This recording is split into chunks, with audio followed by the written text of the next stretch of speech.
পণ্ডিত মশাই, আরে ও পণ্ডিত মশাই, একবার একটু এদিকে আসবেন।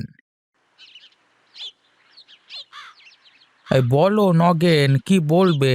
আমার আবার একটু তাড়া আছে বই কি। হ্যাঁ, একটু বসেন না পণ্ডিত মশাই।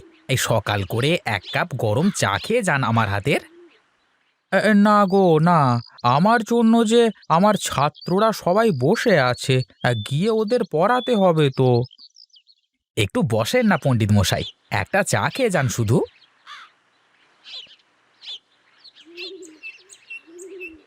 এই নেন আপনার চা। কি নগেন, কিছু বলবে নাকি? আগে আমার ছেলে রাজু তো আপনার কাছে রোজ পড়তে যায়, ওর পড়ার মাথা ভালো তো। শোনো নগেন, রাজু খুবই ভালো ছেলে, ও যা পড়ে তাই মনে রাখতে পারে। আগে ওর মনটাও অনেক ভালো, এই সব সময় মানুষের উপকার করে। আপনি যদি আমার ছেলেটাকে একটু ভালো করে পড়িয়ে মানুষের মতো মানুষ বানিয়ে দেন, তাহলে আপনার কাছে চিরঋণী থাকবো। শোনো নগেন, তুমি কোনো চিন্তা করো না, দেখবে রাজু একদিন ভালো কিছুই করবে। এই নাও নগেন, তোমার চায়ের দাম। না পণ্ডিত মশাই, আপনার থেকে পয়সা নিতে পারবো না। কেন পয়সা নিতে পারবে না? আমি তো বাপু ফ্রিতে কিছু খাই না। ফ্রিতে কেন বলছেন? আপনি রাজুকে পড়ান, আপনাকে তো কোনো টাকা পয়সা দিই না, তাই এই চায়ের পয়সা আমি আপনার থেকে নিতে পারবো না।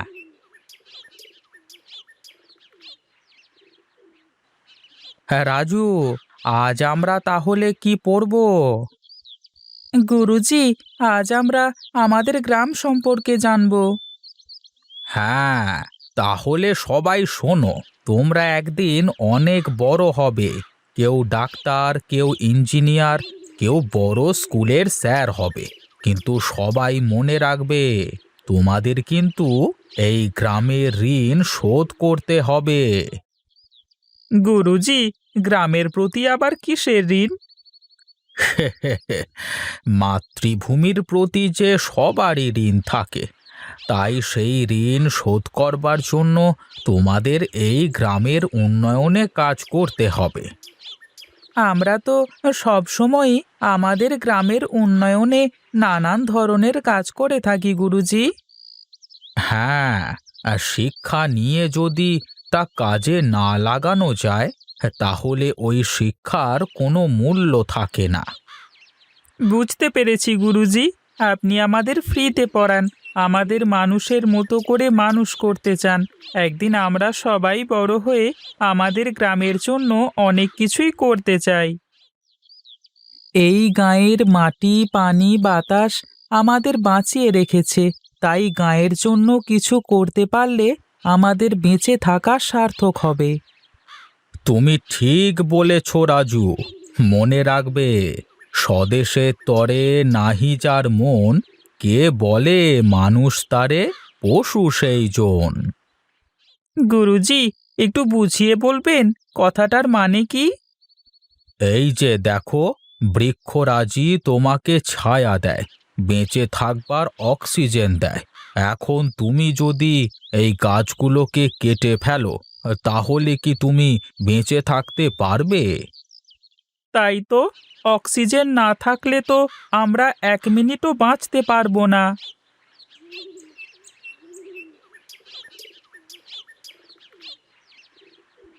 দেখ দেখ প্রকাশ, পণ্ডিত কেমন সবাইকে পড়াচ্ছে। আরে হ্যাঁ হ্যাঁ, সবাই একদম পড়ে পড়ে মস্ত বড় অফিসার হবে একদিন। এই শোন প্রকাশ, এই গায়ের মধ্যে পণ্ডিত যেভাবে সবাইকে লেখাপড়ার জন্য বোঝাচ্ছে, তাতে করে আর দুদিন পর থেকে সবাই লেখাপড়া শুরু করে দেবে। হ্যাঁ, তার আগেই আমাদের কিছু একটা করতে হবে। কি করতে চাও দাদা? আমাকে কি করা লাগবে শুধু বলো। এখন কিছু করা লাগবে না, এই চল চল, যা করা লাগবে পরে বলবো।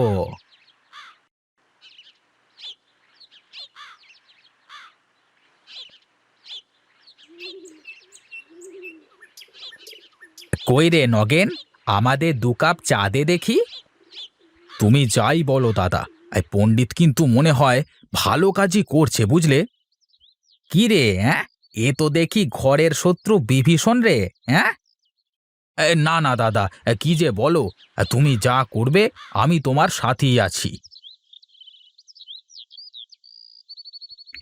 এই নেন দাদা, আপনাদের চা।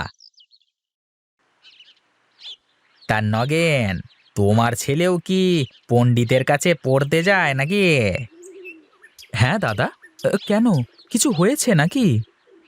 না, কি আর হবে, এই লেখাপড়া করে মানুষের মতো মানুষ হবে। হ্যাঁ, এই শহরে বড় চাকরি করবে, তারপর বাবা মাকে বৃদ্ধাশ্রমে রেখে আসবে।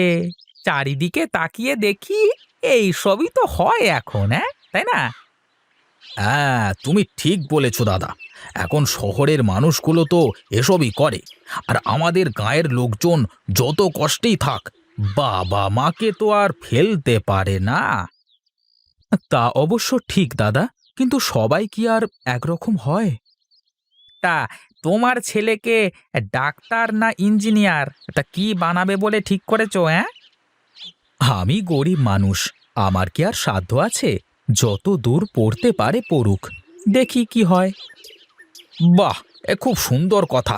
চিন্তা করো না দাদা, শুনলাম তোমার ছেলে নাকি পড়াশোনায় বেশ ভালো। দেখবে একদিন তোমার মুখ উজ্জ্বল করবে। এই নাও নগেন, তোমার টাকা। চল প্রকাশ।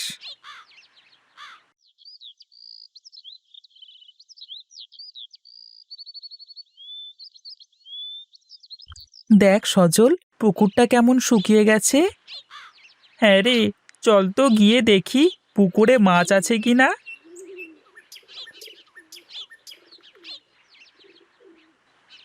রাজু, পুকুরে মনে হয় বুনো মাছ আছে রে। আর একটু পানি কমলে সেচে মাছগুলো ধরা যাবে। তাহলে তো বেশ ভালোই হবে, আমার মাছ ধরতে বেশ মজা লাগে।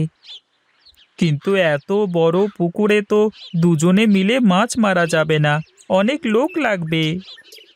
ও নিয়ে তুই চিন্তা করিস নে, মাছ মারা শুরু করলে তখন লোকের অভাব হবে না। তাহলে আমরা কালই মাছ মারতে আসবো। কিন্তু গুরুজিকে না বলে পড়তে না গেলে পরে আবার বকা দেবে তো। সে আমি দেখব, এখন চল বাড়িতে যাই।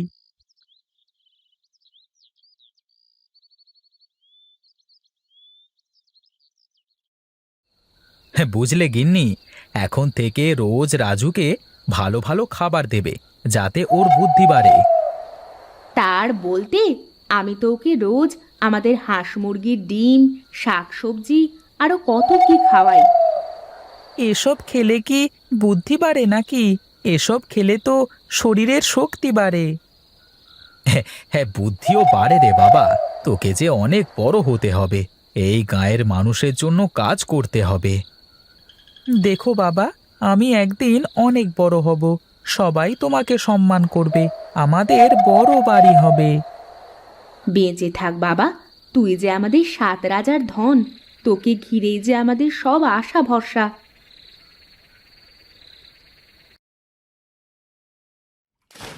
আরে প্রকাশ, আরে ওটা নগেনের ছেলে রাজু, আর সাথে সজল না রে? হ্যাঁ, হ্যাঁ দাদা, তাই তো মনে হচ্ছে।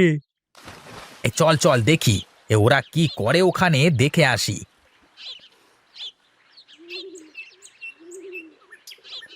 কি গো, তোমরা এই পচা পুকুরে নেমে কি করো? হ্যাঁ কাকু, আমরা মাছ ধরবার জন্য পানি সেচতেছি। মাছ কি আছে নাকি শুধু পানি? অনেক মাছ আছে কাকু, গায়ের সব লোক মিলে ধরলেও মাছ ফুরানো যাবে না বোধহয়। এ সত্যি নাকি? কই, মাছ তো দেখা যায় না।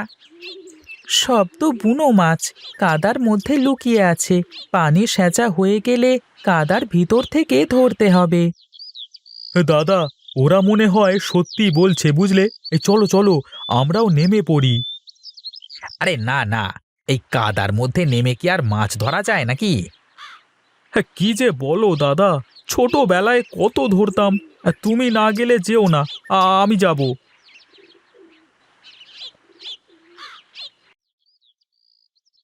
আমিও চলে আসলাম তোমাদের দলে। এখন বলো, আমি কোন দিকে কি করব? আপনাদের কিছু করা লাগবে না কাকু, আপনি শুধু মাছ ধরতে থাকেন।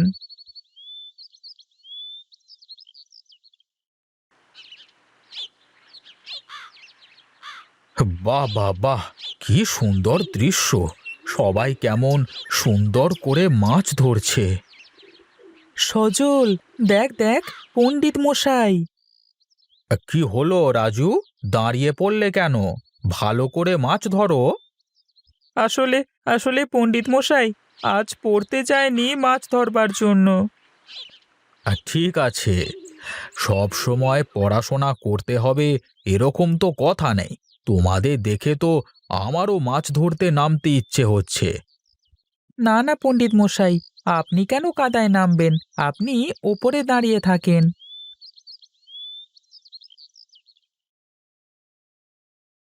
হে তো অনেক মাছ হয়েছে, সবই তো শোল মাছ মনে হচ্ছে। হ্যাঁ কাকু, এই কাদায় তো শোল মাছ ছাড়া আর অন্য কোনো মাছ থাকে না। বুনো মাছ বলেই তো এত মাছ এই কাদা পানিতে ছিল। কাকু, এবার আপনি সবাইকে সমান ভাগে ভাগ করে মাছগুলো বিলিয়ে দেন। আমি আমি বিলিয়ে দেব? হ্যাঁ কাকু, আপনি আমাদের থেকে বড়, তাই আপনাকেই এই কাজ করতে হবে।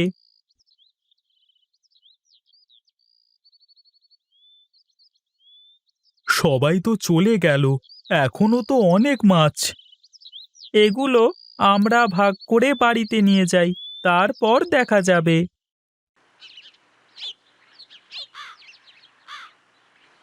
এ কি, তোর গায়ে এত কাদা কেন? কোথায় গিয়েছিলি? মা, গায়ের মাঠে একটা পুকুরে মাছ মারছিলাম। এই দেখো, কত মাছ পেয়েছি। এ কি, এ তো অনেক মাছ! হ্যাঁ মা, আরও তো অনেক মাছ ছিল, গায়ের সব মানুষকে ভাগ করে দিয়েছি। এ কি, এত মাছ কোথা থেকে আসলো? আর বাবা, তোর গায়ে এত কাদা কেন? দেখেও বুঝতে পারছো না? তোমার ছেলে পড়তে না গিয়ে মাঠের পুকুরে মাছ মারতে গিয়েছিল। বাহ, অনেক সুন্দর শোল মাছ তো সব। জানো গিন্নি, এই শোল মাছ খেলে আমার রাজুর গায়ে অনেক রক্ত বাড়বে। এত মাছ কি করব আমি এখন? বাবা, তুই গিয়ে গোসল করে নে, এইভাবে বেশিক্ষণ থাকলে যে জ্বর ঠান্ডা লাগবে। শোনো গিন্নি, তাজা মাছগুলো দেখে পানিতে ভিজিয়ে রাখো, আর মরা মাছগুলো কুটে ভুনে রান্না করো। এত মাছ কি একসাথে রাখা যাবে? আরে যাবে যাবে, বেশি করে পানি দিয়ে রাখলে সব মাছই বেঁচে থাকবে। শোল মাছ খুব সহজে মরে না গিন্নি। ঠিক আছে, তাহলে তাই করি। বেশ বেশ, তাই করো। আমি একটু দোকান থেকে ঘুরে আসি তাহলে।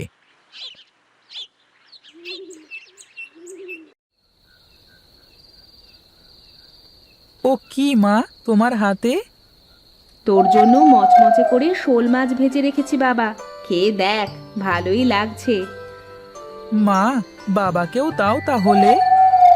এই নে, দু বাপ বেটা একসাথে খা। বুঝলে মা, শোল মাছ খাওয়াও যেমন মজা, কাদাতে শোল মাছ ধরাও তার থেকে বেশি মজা।